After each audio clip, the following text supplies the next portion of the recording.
ভারতের প্রধানমন্ত্রী নরেন্দ্র মোদীর পরিচালিত সরকারের কার্যকালের সাফল্যের ১২ বছর পূর্তি উপলক্ষে প্রগতি যাত্রা। माता की नरेंद्र मोदी जी जिंदाबाद नरेंद्र मोदी जी जिंदाबाद नरेंद्र मोदी जी जिंदाबाद डॉक्टर हिमंत बिश्व शर्मा जिंदाबाद। দয়াপুর ভৈরব বাড়ি থেকে প্রগতি যাত্রার আনুষ্ঠানিক সূচনা করেন উধারবন্দির বিধায়ক রাজদীপ গোয়ালা।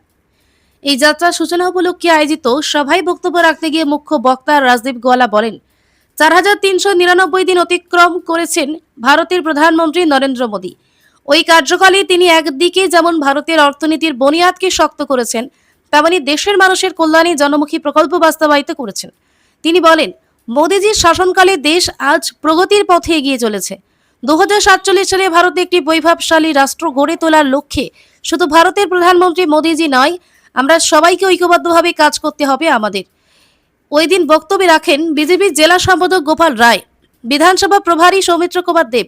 প্রারম্ভিক বক্তা বলেন, উধারবন্দ মণ্ডলের ভারপ্রাপ্ত সভাপতি রোহিত সিং মঞ্চাসীন ছিলেন, কাশীপুর মণ্ডল সভাপতি সুজিত গোয়ালা, ভৈরব বাড়ি পরিচালনা কমিটির সভাপতি বিপ্লব চক্রবর্তী। ওই দিন ৮১ ও ৮৬ নং বুথের সভাপতি সহ সকল সদস্যরা মুখ্য অতিথি বিধায়ক গোয়ালাকে ভৈরবের ও কালীমাতার প্রতিমূর্তি উপহার দেন। ধন্যবাদ সূচক বক্তব্য রাখেন রংপুর মালুগ্রাম মণ্ডল সভাপতি পুলক দেব।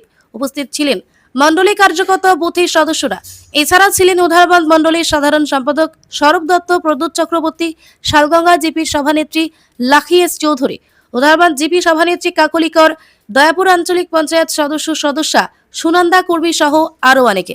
সভা শেষে উপস্থিত সবাই শনি মন্দির পর্যন্ত পদযাত্রা করেন।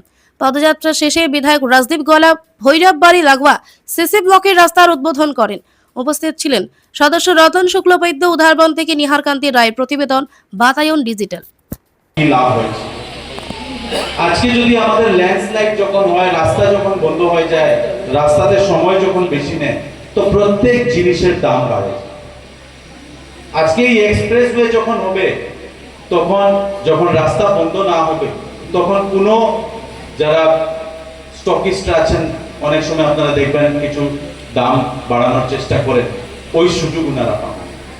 প্রত্যেক মানুষকে কিন্তু, প্রত্যেক নাগরিককে এই এক্সপ্রেসওয়ে ডাইরেক্টলি হোক বা ইনডাইরেক্টলি হোক আপনারা লাভ পান।